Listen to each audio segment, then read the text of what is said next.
In the wild heart of Venezuela, earth and water merge to create a landscape like no other, one that has bred many a legendary appetite.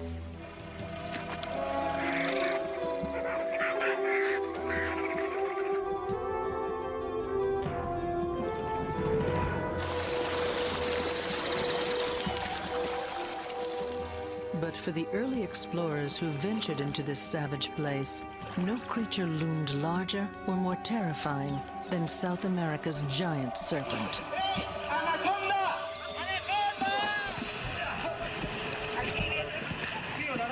Trophy hunters spun tales of 100-foot monsters intent on human flesh.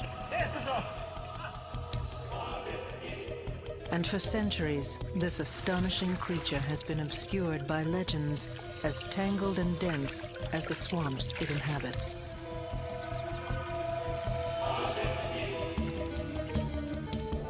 But now, a barefoot biologist is taking on the anaconda. His mission? To snatch its secrets from the murk of myth and terror, giving us our first glimpse into the hidden life of the largest snake on Earth. Big snake, big snake.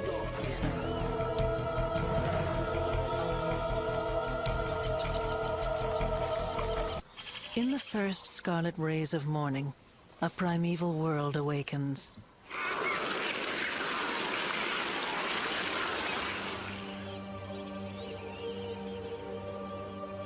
Birds by the tens of thousands respond to the siren call of the llanos, flooded savannas that cover 1/3 of Venezuela.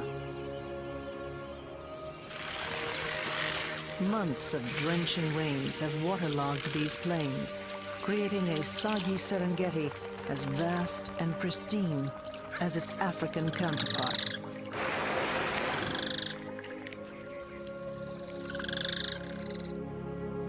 But the dry season has begun, and herds of capybaras now begin to follow the receding water. These giant rodents, the world's largest, can weigh up to 140 pounds.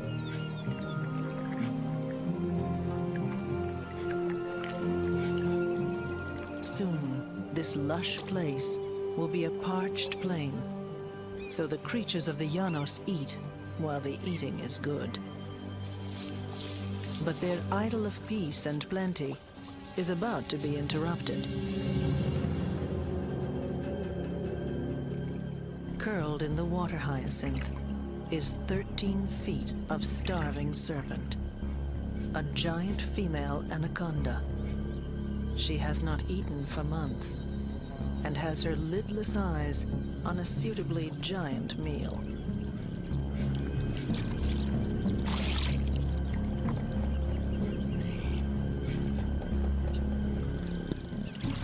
Oblivious to her presence, the capybara family plays. Dull-eyed, but sharp-tongued, the snake tastes the air for the scent of her rodent. At her strike, the llanos takes flight, but for one capybara, it's too late.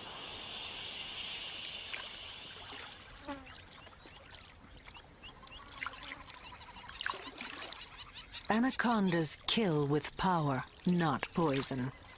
Locked in the snake's deadly coils, the capybara is being squeezed so tight it cannot breathe.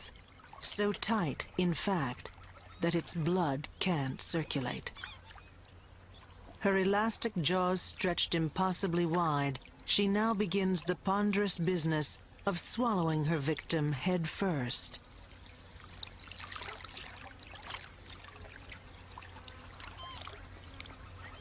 She has paid a price for this meal. She bears the bite marks of the capybara's final struggle.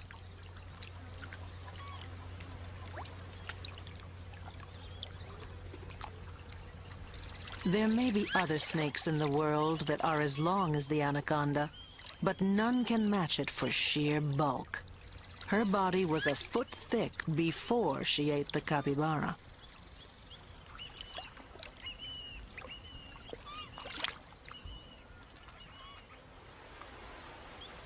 6 hours later, the last of the rodent has disappeared into the snake. Her post-meal proportions are chilling to the human eye.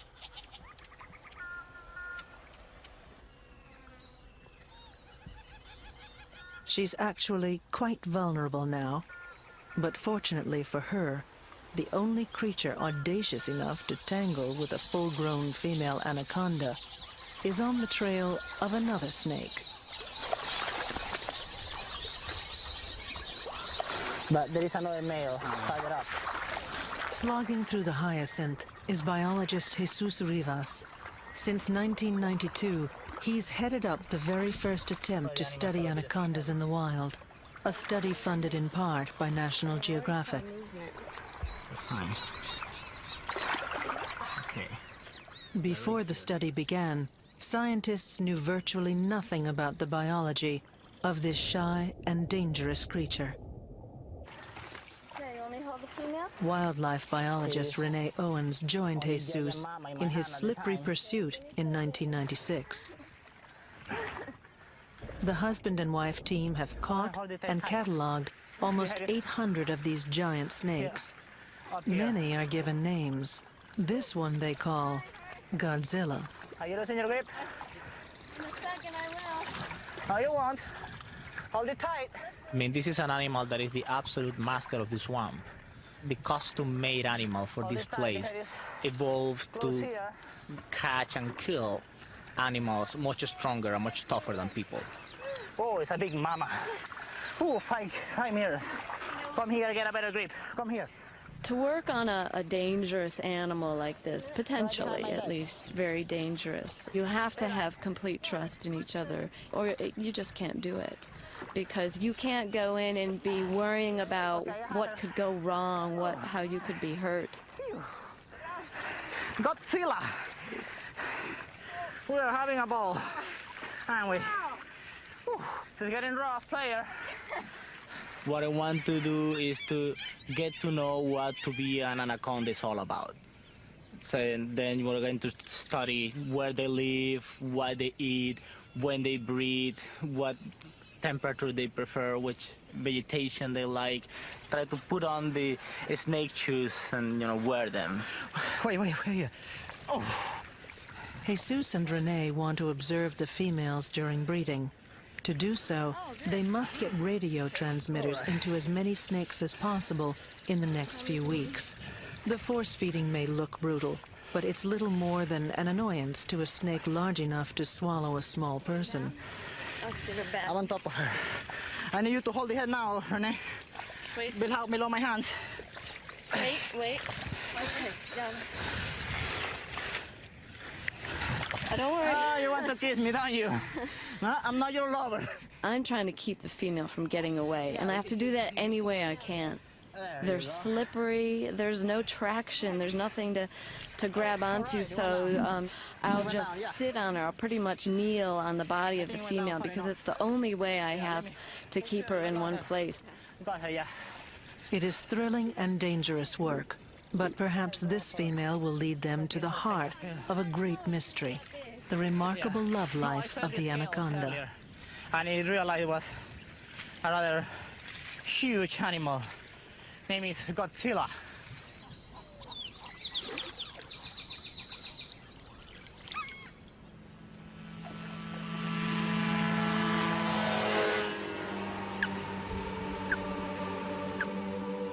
Jesus' living laboratory is an enormous patchwork of llanos, thanks to 3 Venezuelan cattle ranches that play host to the anaconda study.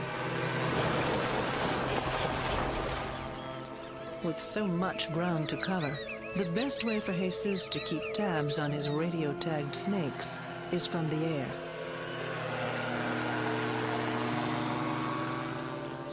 Conspicuous in the hyacinth below is the giant female that ate the capybara, a snake Jesus has named Diega. Warmth from the sun speeds up Diega's digestive process, bloating her with gases and keeping her afloat. Jesus will keep an eye on her and return to collect her when she's gotten back her girlish figure.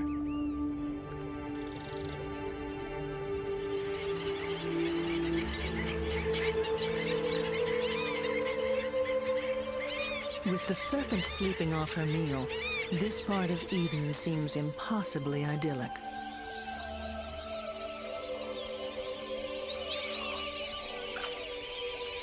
But not all of the capybara's companions in the Llanos are as harmless as the snowy egret. For this is the land of the caiman, South America's infamous alligator cousin.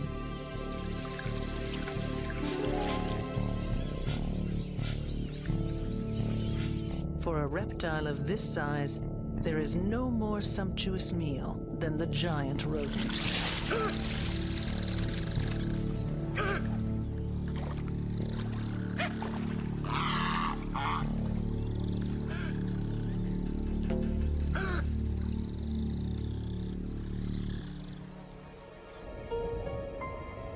The scent of blood in the water draws a crowd of fearsome scavengers from below. Red piranha gather, hoping for leftovers.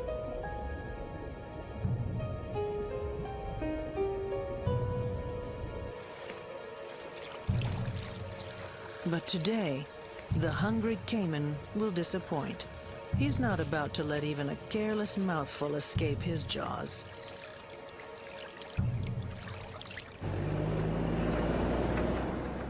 Twice a day now, the Anaconda patrol makes the rounds, with spotters on the roof, Renee behind the wheel, and her dog Chuka, an apprentice snake hunter himself, riding shotgun. It's been a red-letter day. 4 snakes already captured, and 1 to go.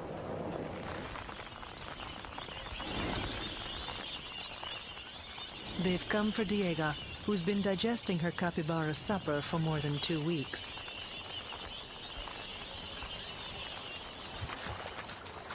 Jesus prefers to do his snake hunting barefoot. It's the best way to feel the slippery skin of an anaconda under the hyacinth. But in waters that contain piranha, stingrays, electric eels, and caiman, he's taking a considerable risk. You said you actually saw a lump? When anaconda hunting, there's safety in numbers, and colleague John Thorbjarnarson sometimes joins in.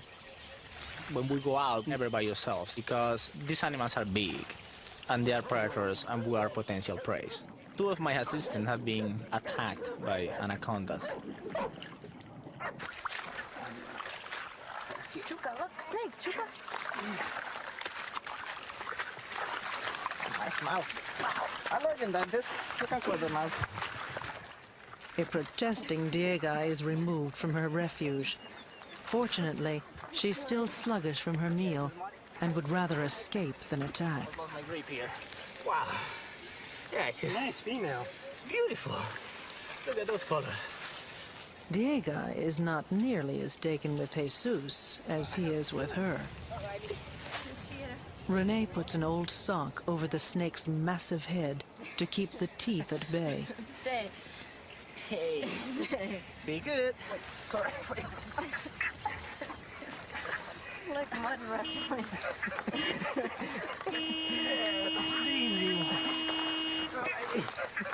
Previous catches of the day are getting restless in the truck. It's time to steer a course for home. Just don't squish the other snake. Not good. Got it? All right. You hurt me now. Watch. Okay, we got like 4 other snakes Alrighty. in there. Don't squish them. Look me in here. There. Yeah, my Ready? family.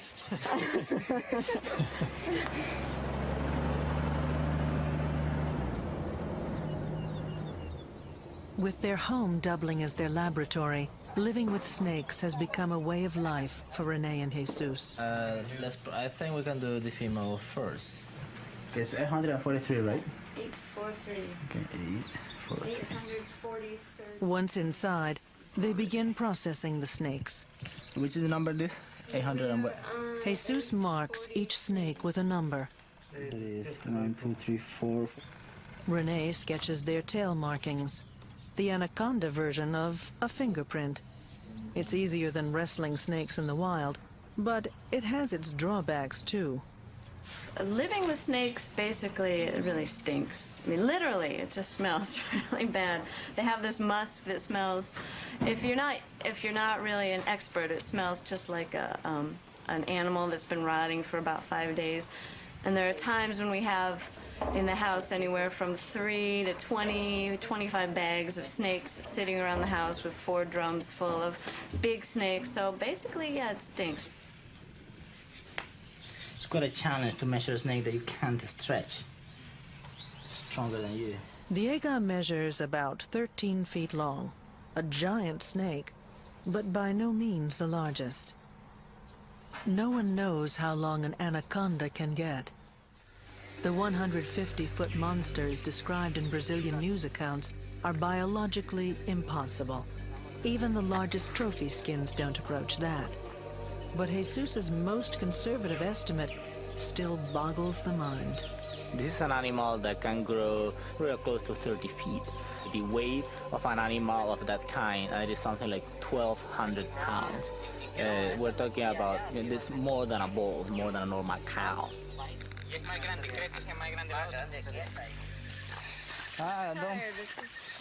Don't blame her. Now cataloged and fitted with a transmitter, the Aga is returned to the Llanos. Just about here. All right. Renee and Jesus bid her a temporary farewell, hoping that she will successfully mate. So I'll get your boyfriends. We'll keep in touch. Yep, we'll do that. We'll back, we'll keep in touch.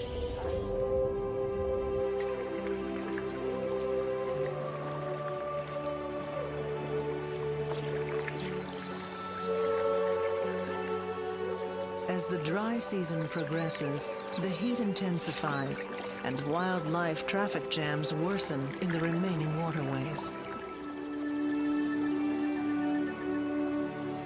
Capybara herds are forced to congregate in shrinking pools. And tempers run short among dominant males with harems to guard.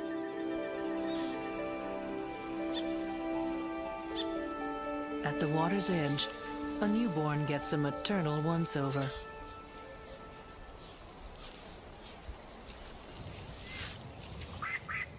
But the mother is still in labor. There are more on the way. The impending birth has attracted vultures, but they'll play an unexpected role here.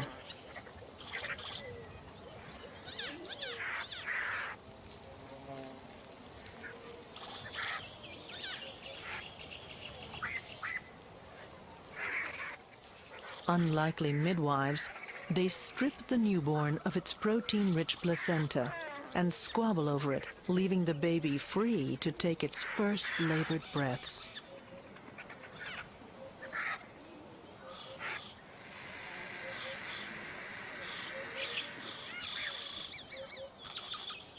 The newborns could use a few minutes to get their bearings, but the Llanos offers no grace periods. They've been noticed by a dominant male nearby, and his interest may not be benign. This newborn may be the offspring of the dominant male or that of an upstart rival. Scientists have yet to determine what force now drives him to act. In a rarely seen display of violence, he passes sentence on the newborns and appoints himself executioner.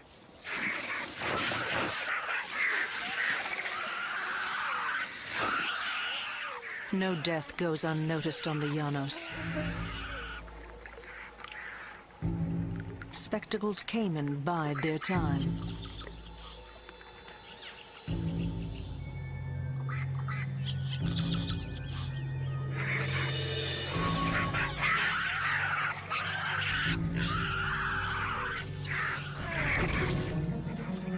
Instantly, the vultures shed their midwife ways for a more familiar role.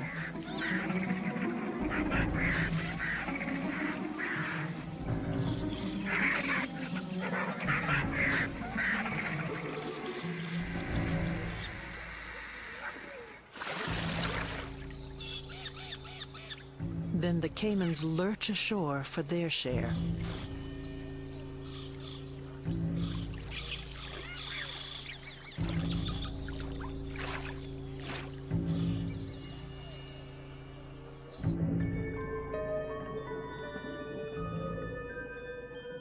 An underwater cleanup crew will get the rest.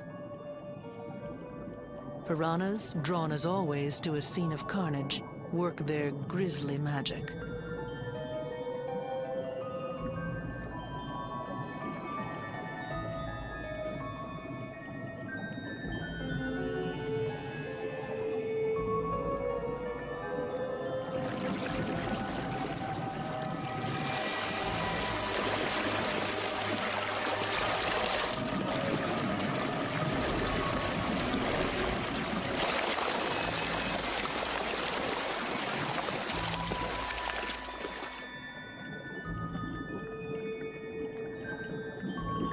Minutes later, all that remains of the young capybara are the bones.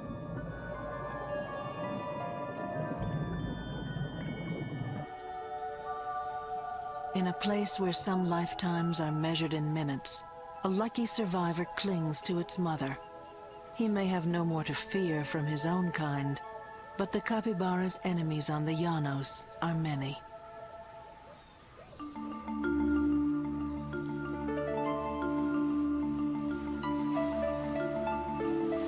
It's late afternoon in the Venezuelan savannah. Everywhere, anacondas are on the move, taking advantage of cooler temperatures to keep up with the receding waters.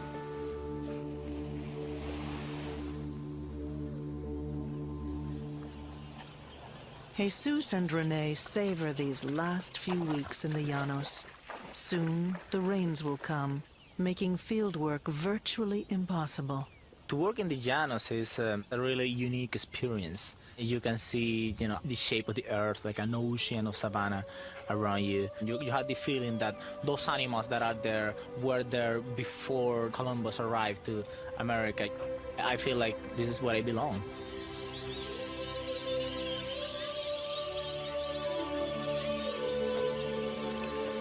Skimmers grab a last meal as dusk descends.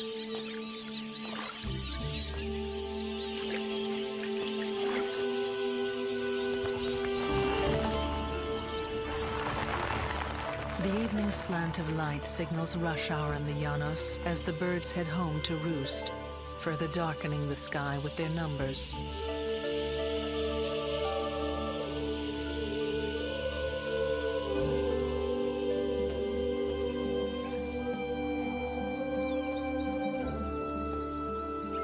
On a riverbank, a jaguar finds his last minutes of daytime rest plagued by flies.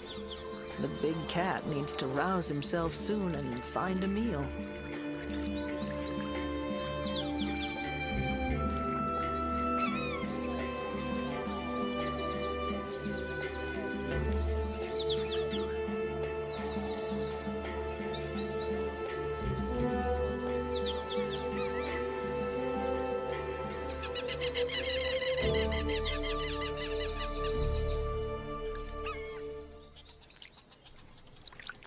Morning finds a massive female anaconda looking for an escape from the rising sun.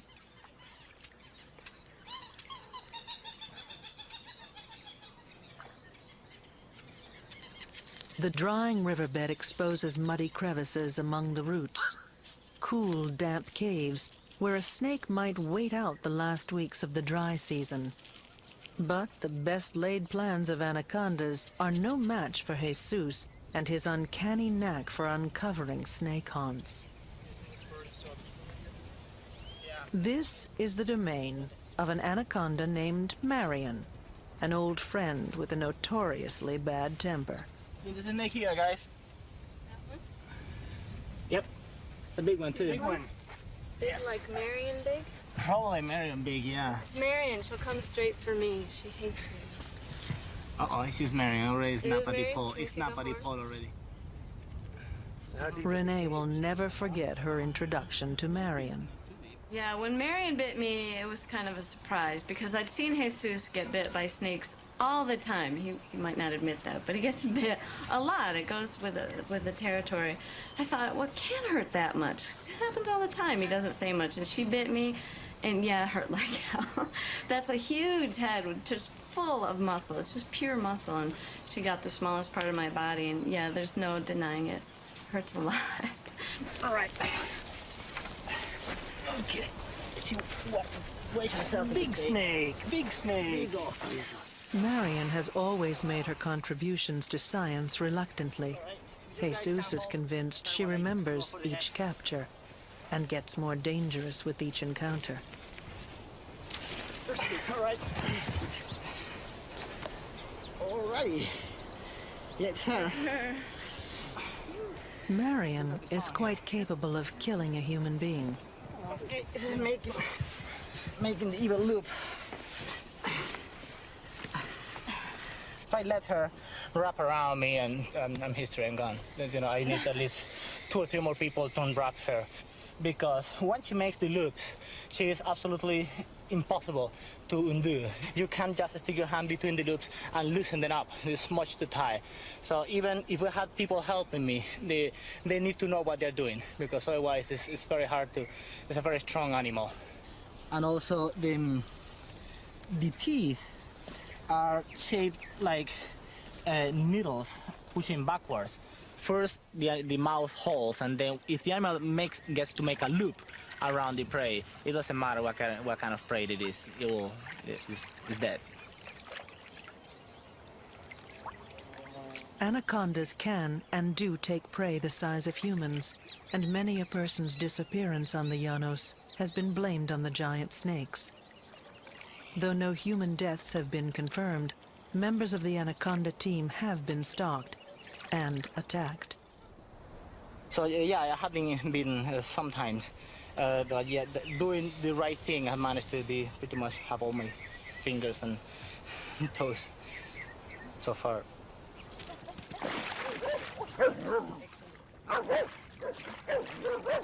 Over the years, cheers.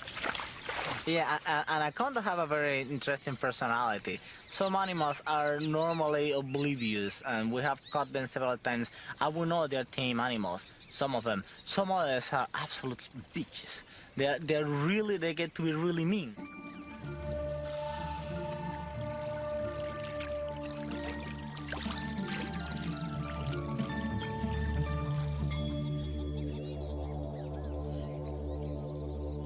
As the heat of the dry season continues to intensify, the reptilian residents of the Llanos bask along disappearing streams. Capybaras hunker down in what water remains.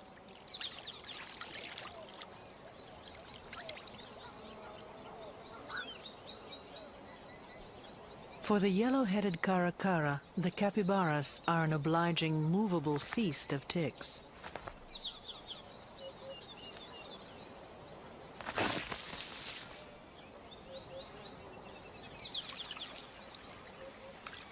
The floodplain that lured many piranhas away from their home rivers is now evaporating rapidly, trapping many.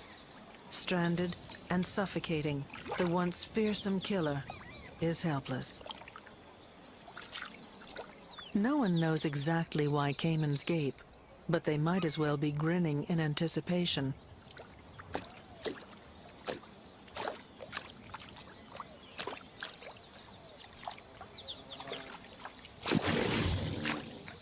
The crocodilians move in and put an end to the piranha's suffering. But when the rains come again, the carnivorous fish will have their day.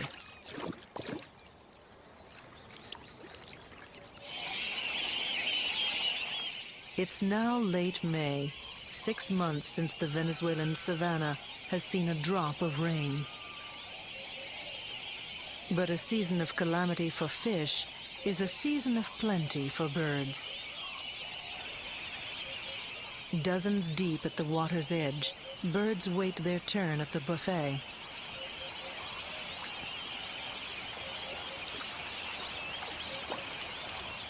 Each species has perfected its own feeding technique.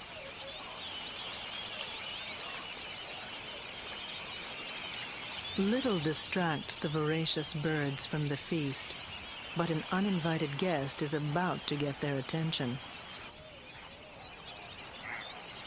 It's Diego, in search of a nice, quiet shallow for mating. Her arrival seems to elicit more curiosity than fear, despite the fact that anacondas regularly eat birds. It's almost as if they know that the snake is an ambush hunter and won't waste her energy striking at prey that can see her coming. Indignant Orinoco geese announce that this is no place for an amorous anaconda, and the stilts escort her off the property.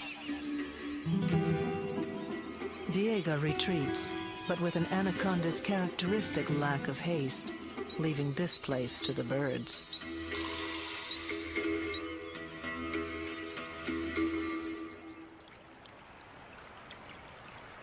Eventually, Diego finds a suitable place to await her gentleman callers. It's likely that the female anaconda sends out come hither chemicals or pheromones so that the males can locate her, using their tongues as sexual divining rods.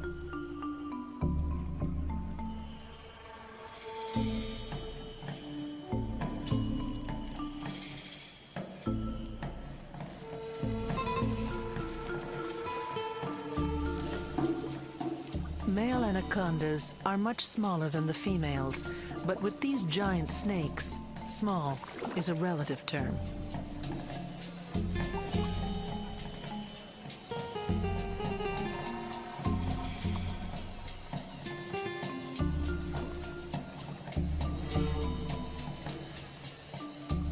He arrives to find the mating party in full swing, but he's undeterred.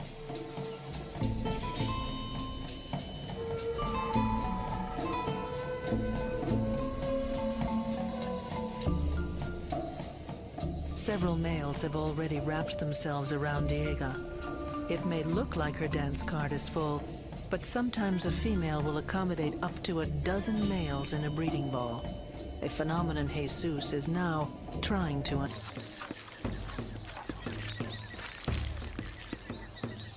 Following her radio signals, Jesus and Renee are thrilled to find Diego has become the belle of the ball. What comes next will test their snake handling skills to the limit. Not only is gathering information on these snakes not easy, but it is basically a race against time. Once the dry season hits, we're out there every day trying to find as many snakes as we can process. Once we find breeding balls, it's not like catching one snake. Suddenly you have 3, 4, up to 12 snakes to deal with at one catch. So that's a lot of work to do.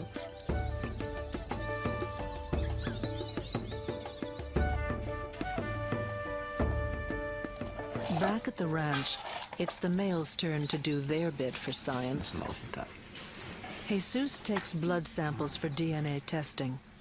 Eventually, he'll compare their DNA to that of the offspring to find out who fathered whom. That is, if all goes well and Diego has babies in the fall.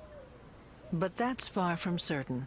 She hasn't given birth in the 4 years Jesus has followed her, and she's up against the worst dry season in years. There's no telling when the rains will arrive.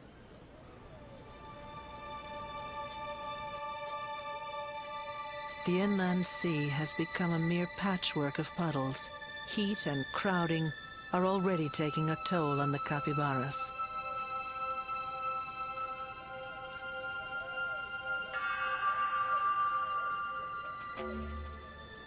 The caracara, once a welcome parasite remover, has become a torment the weakened capybara has little energy to fight off. The bird feeds with impunity on the rodent's wounds, which were inflicted by rivals.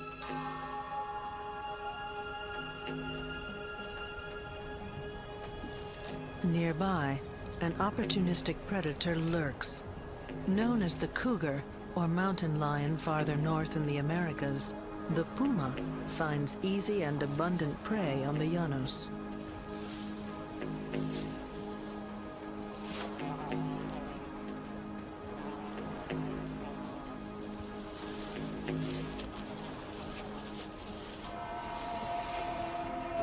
These are especially hard times for Diego. Now pregnant, she must choose her water holes well. Some will disappear altogether in the deepening dry, and she won't survive for long if she is exposed on the parching surface.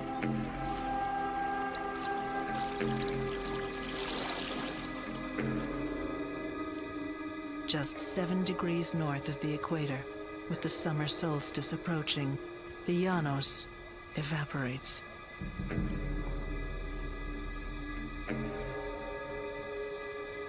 Scarlet ibises keep a close eye on their sometime nemesis.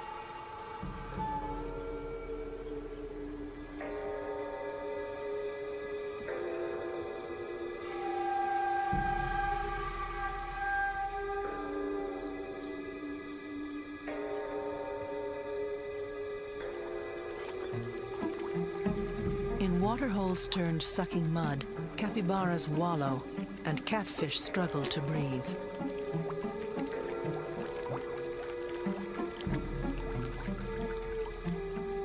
With her water supply running dangerously low, Diego must now make an excruciating pilgrimage through the muck in search of shelter.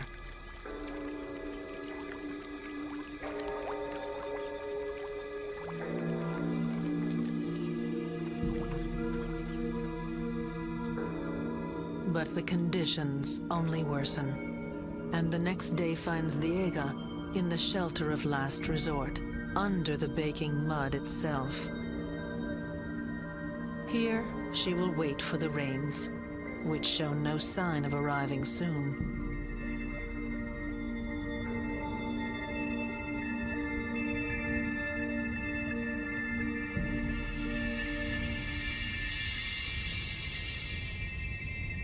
Some pregnant females lie exposed on the surface, where temperatures can reach a deadly 130 degrees.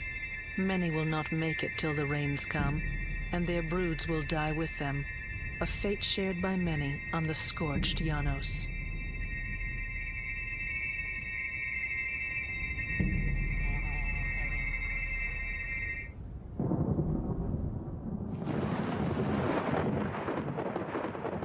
On the parched plains of Venezuela, the horizon rumbles with the promise of rain.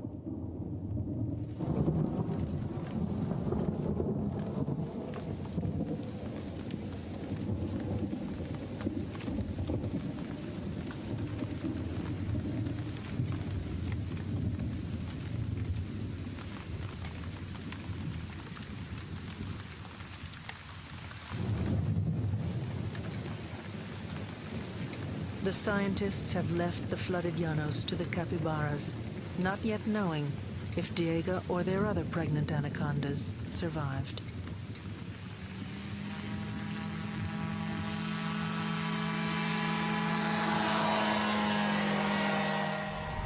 Not until the rains begin to let up can a worried Jesus take to the air in search of his snakes.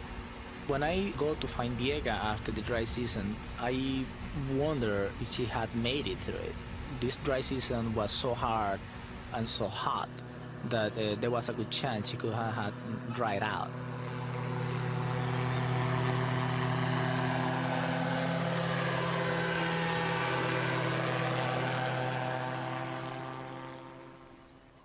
But Diego has made it, surviving both the drought and her 7-month fast.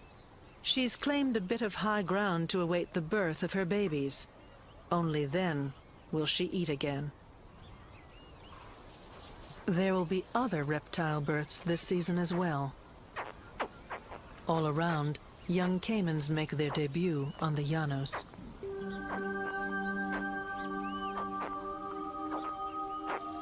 The baby crocodilians emerge from their eggs, snub-nosed and chirping.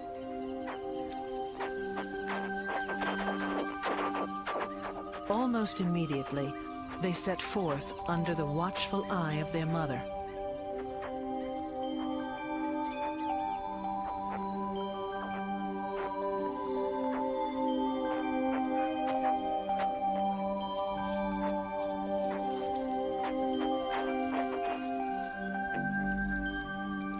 They are exposed and vulnerable on land, and waste no time making for the relative safety of the water. There, they congregate where their mother can keep an eye on them. Within hours of their birth, they're pouncing after their first insect meals.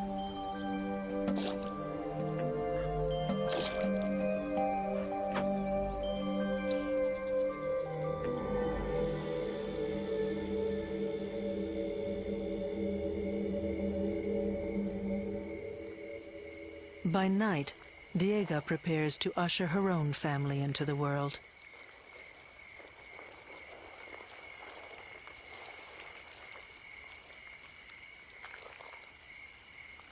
Unlike the caiman and most other reptiles, she gives birth to live young.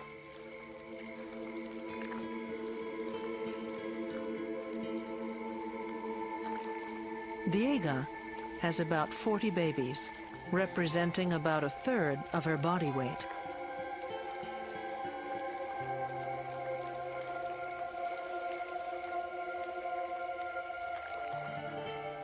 She also expels a dozen orange spheres, eggs that never developed.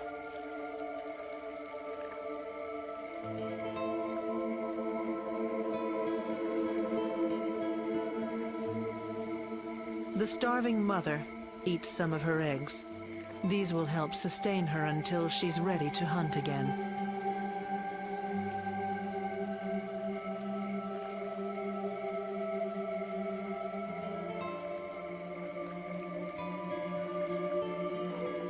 She'll also eat stillborns, hastily backing off if she gnaws a live one by mistake.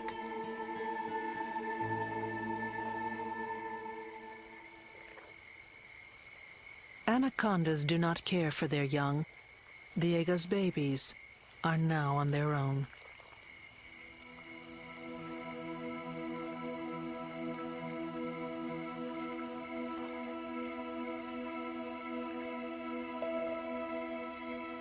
Within minutes, the first of the newborns moves off, ready to take its chances in the Llanos.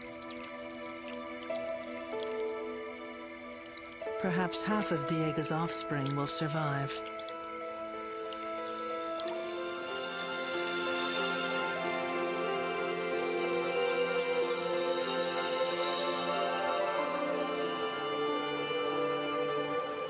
Even as the neighboring rainforest disappears, the anaconda continues to thrive in these flooded lowlands.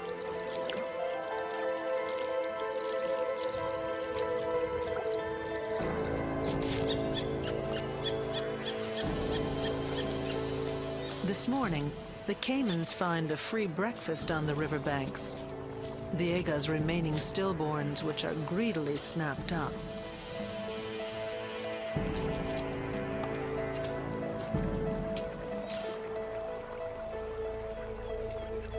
Some of her living offspring lie low in the hyacinth, doing their best not to attract unwanted attention.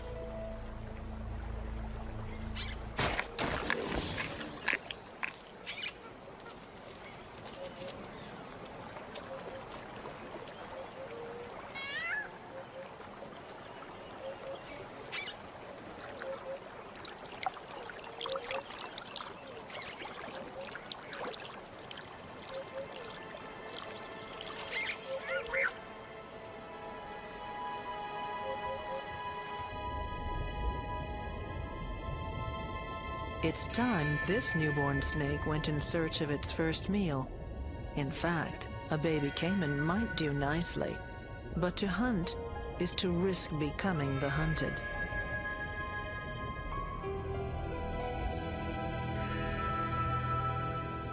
Usually, stealth and camouflage render the anaconda invisible to the piranha.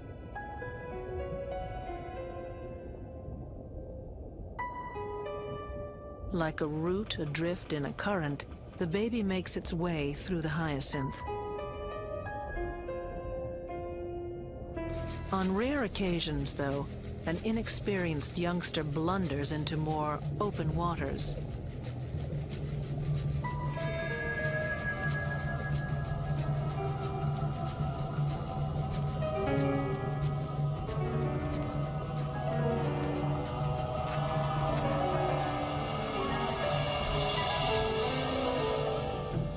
Another baby grabs this opportunity to beat a hasty retreat, but the Llanos has not begun to exhaust its supply of unpleasant surprises.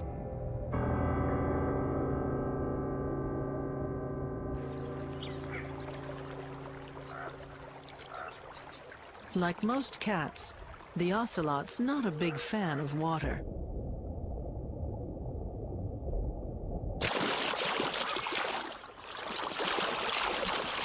But he'll suffer a dunking in the interests of an anaconda lunch.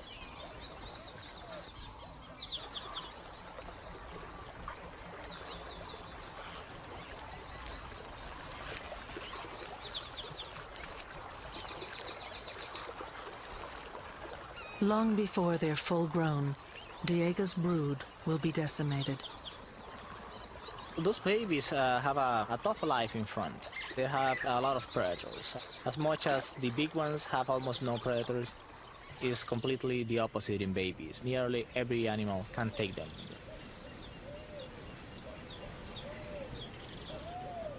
While Jesus gets acquainted with this year's crop of anacondas, they get their first taste of him. With each new generation, Jesus is one step closer to understanding the mysteries of anaconda reproduction. Like their parents, these babies will be numbered, cataloged, and DNA tested.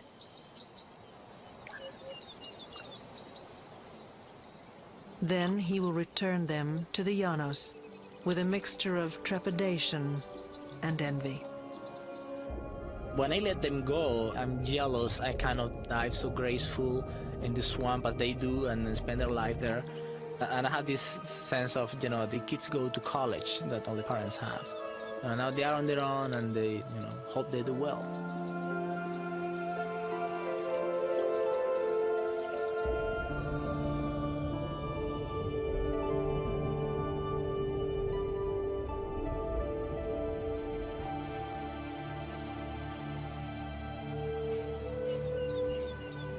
Though science is beginning to lift the veil of terror that surrounds the anaconda, many of the giant snake's greatest secrets remain unknown.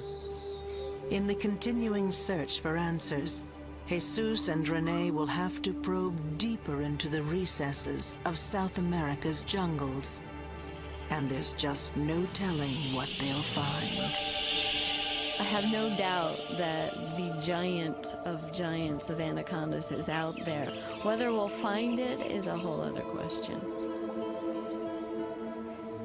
I have thought a lot about what to do if I find this animal that is too big for me to catch, but it's too big for me to let it go. And I don't know what I'll do, because it will be some tough fight. I don't know who's gonna win.